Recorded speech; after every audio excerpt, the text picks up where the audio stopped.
I'm Rashonda Cade. This is Reading with Rashonda. We are reading Running 1,000 Miles for Freedom by William and Ellen Craft. This is video 2, part 2. Let's dive in. When the time arrived for us to leave for Boston, it was like parting with our relatives. We have since met with many very kind and hospitable friends, both in America and England, but we have never been under a roof where we were made to feel more at home or where the inmates took a deeper interest in our well-being than Mr. Barclay Ivins and his dear family. May God ever bless them and preserve each one from every reverse of fortune. We finally, as I have stated, settled at Boston, where we remained nearly 2 years, I employed as cabinet maker and furniture broker, and my wife at her needle. And as our little earnings in slavery were not all spent on the journey, we were getting on very well and would have made money if we had not been compelled by the general government at the bidding of the slaveholders to break up business and fly from under the stars and stripes to save our liberties and our lives. They made it to freedom, but they can't stay. Urgh. In 1850, Congress passed the Fugitive Slave Bill, an enactment too infamous to have been thought of or tolerated by any people in the world except the unprincipled and tyrannical Yankees.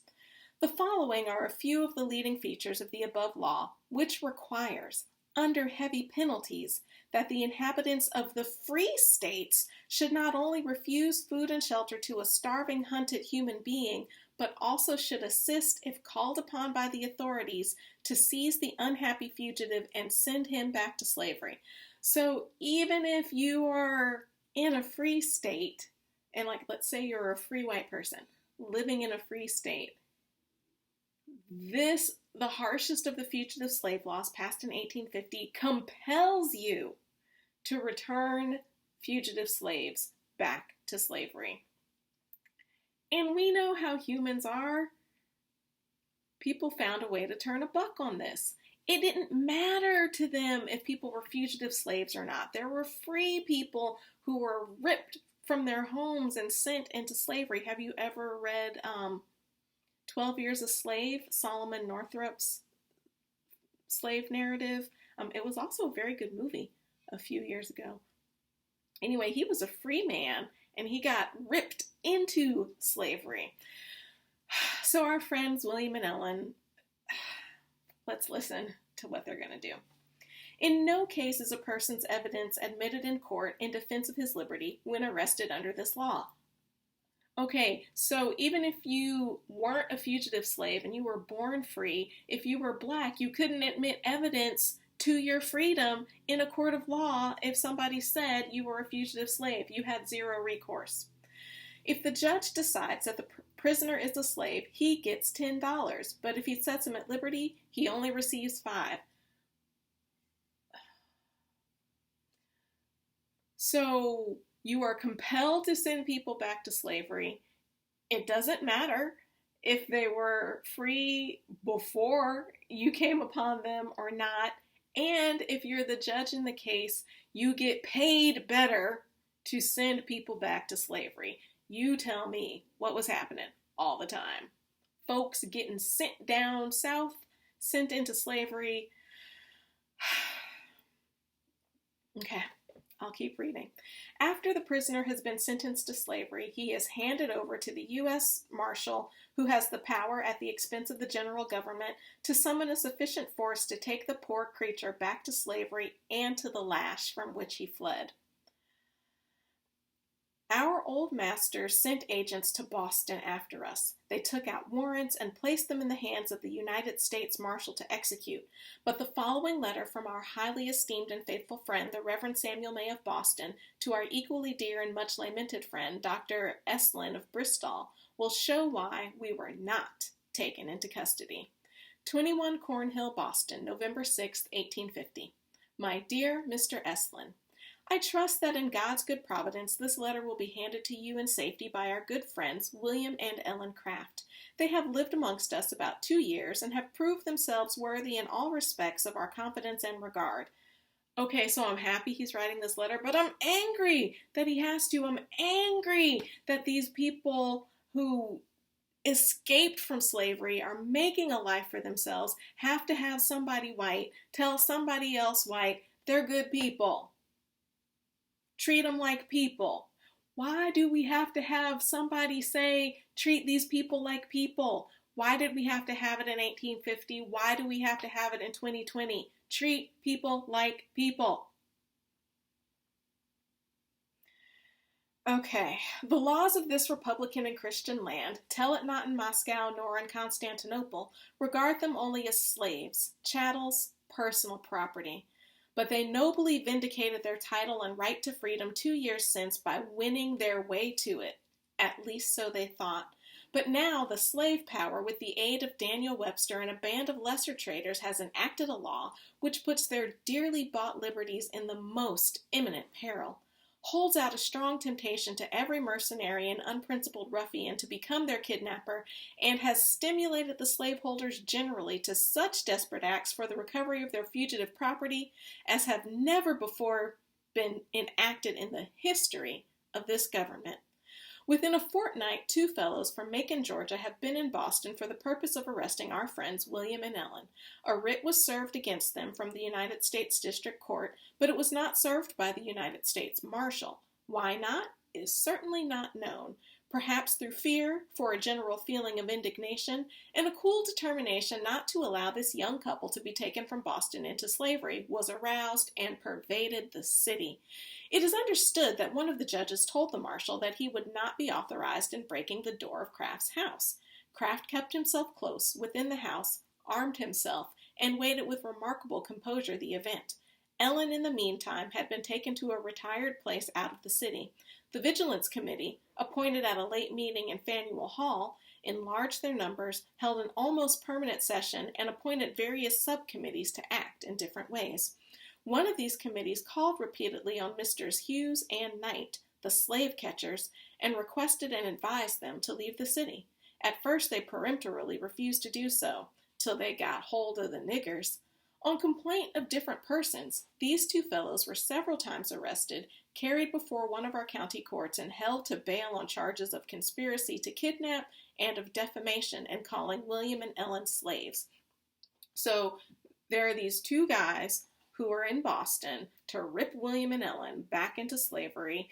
Ellen's gone into some sort of hiding. William is staying at their home armed, trying to fight off these people. And there is a committee of people within the city who are rooting William and Ellen on, and they're having these 2 people who have come to rip them back into slavery arrested for random kinds of things, one of them being conspiracy to kidnap, and this was my favorite, defamation, and calling William and Ellen slaves. That is defamation. They're not slaves, they're free.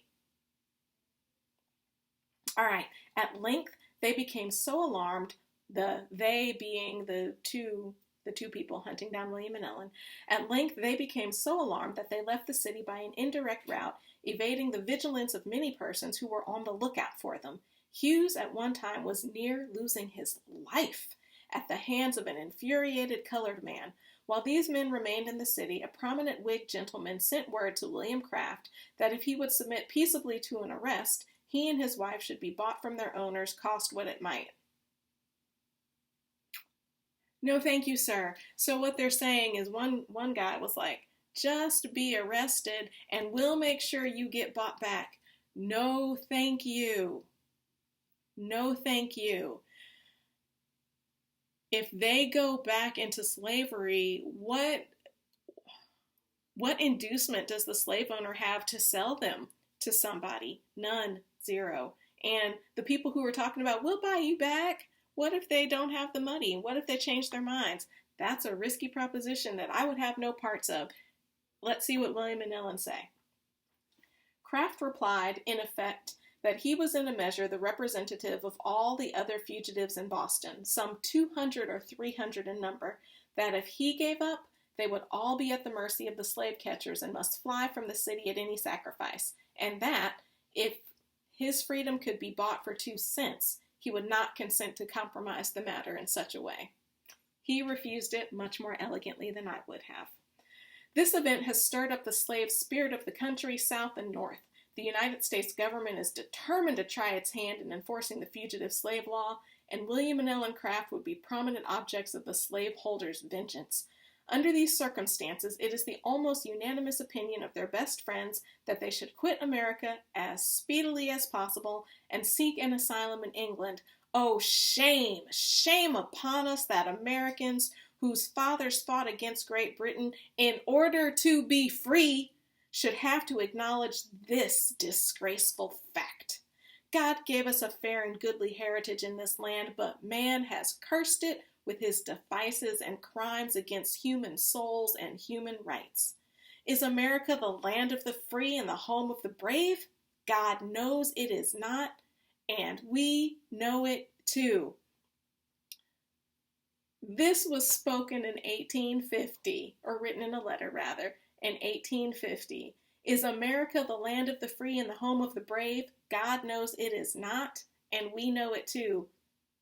Just as relatable in 2020. Is America the land of the free and the home of the brave? God knows it is not, and we know it too. What are we going to do about it? Let's keep reading. A brave young man and a virtuous young woman must fly the American shores and seek under the shadow of the British throne the enjoyment of life, liberty, and the pursuit of happiness. America, the country where you are supposed to be able to have life, liberty, and the pursuit of happiness, was not offering it to William and Ellen, and they had to go someplace else to find it. But I must pursue my plain, sad story. All day long I have been busy planning a safe way for William and Ellen to leave Boston. We dare not allow them to go on board a vessel, even in the port of Boston, for the writ is yet in the marshal's hand, and he may be waiting an opportunity to serve it.